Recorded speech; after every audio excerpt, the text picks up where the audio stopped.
ರಾಜ್ಯಾದ್ಯಂತ ಒಟ್ಟು 27 civil police ಇನ್ಸ್ಪೆಕ್ಟರ್ಗಳ ವರ್ಗಾವಣೆ ಮಾಡಲಾಗಿದೆ. ಇದರಲ್ಲಿ ಶಿವಮೊಗ್ಗ ಜಿಲ್ಲೆಗೆ ಸಂಬಂಧಿಸಿದಂತೆ 3 ಠಾಣೆಯ ಪಿಐಗಳನ್ನು ಸರ್ಕಾರ ವರ್ಗಾವಣೆ ಮಾಡಿದೆ. ಮಹಿಳಾ ಪೊಲೀಸ್ ಠಾಣೆಯ ಪಿಐ ಭರತ್ ಕುಮಾರ್ ಡಿಆರ್ ಅವರನ್ನು ಖಾಲಿ ಇರುವ ವಿನೋಬ್ ನಗರ ಪೊಲೀಸ್ ಠಾಣೆಗೆ ವರ್ಗಾಯಿಸಲಾಗಿದೆ.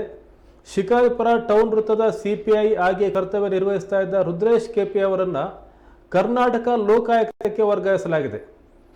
ರುದ್ರೇಶ್ ಕೆಪಿ ಅವರ ಸ್ಥಾನಕ್ಕೆ ಕರ್ನಾಟಕ ಲೋಕಾಯುಕ್ತದಲ್ಲಿದ್ದಂಥ ಸಂತೋಷ್ ಪಾಟೀಲ್ ಅವರನ್ನು ವರ್ಗಾಯಿಸಲಾಗಿದೆ. ರಾಜ್ಯಾದ್ಯಂತ ಒಟ್ಟು 27 ಜನ ಪಿಎಸ್ಐಗಳನ್ನು ವರ್ಗಾವಣೆ ಮಾಡಲಾಗಿದೆ.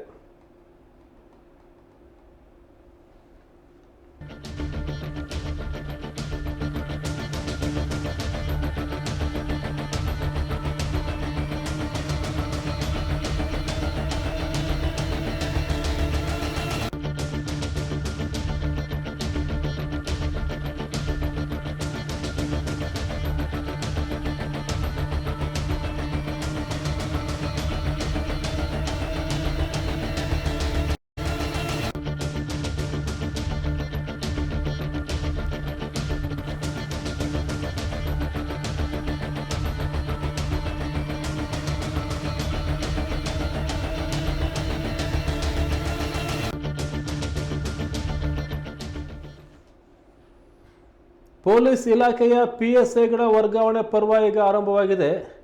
ಒಟ್ಟು 27 ಜನರನ್ನು ವರ್ಗಾವಣೆ ಮಾಡಿ ರಾಜ್ಯ ಸರ್ಕಾರ ಆದೇಶ ಮಾಡಿದೆ. ಶಿವಮೊಗ್ಗದಲ್ಲೂ ಸಹ 4 ಅಧಿಕಾರಿಗಳು ಟ್ರಾನ್ಸ್ಫರ್ ಆಗಿದ್ದಾರೆ. ಮಹಿಳಾ ಪೊಲೀಸ್ ಠಾಣೆಯ ಪಿಐ ಭರತ್ ಕುಮಾರ್ ಅವರನ್ನು ಖಾಲಿ ಇದ್ದಂಥ ವಿನೋಬ್ ನಗರ ಪೊಲೀಸ್ ಠಾಣೆಗೆ ವರ್ಗಾಯಿಸಲಾಗಿದೆ.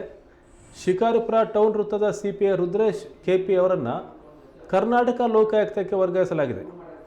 ಇನ್ನು ಕರ್ನಾಟಕ ಲೋಕಾಯುಕ್ತದಲ್ಲಿದ್ದಂಥ ಸಂತೋಷ್ ಪಾಟೀಲ್ ಅವರನ್ನು ಶಿಕಾರಿಪುರ ಟೌನ್ ವೃತ್ತದ ಸಿಪಿಐ ಆಗಿ ವರ್ಗಾವಣೆ ಮಾಡಲಾಗಿದೆ.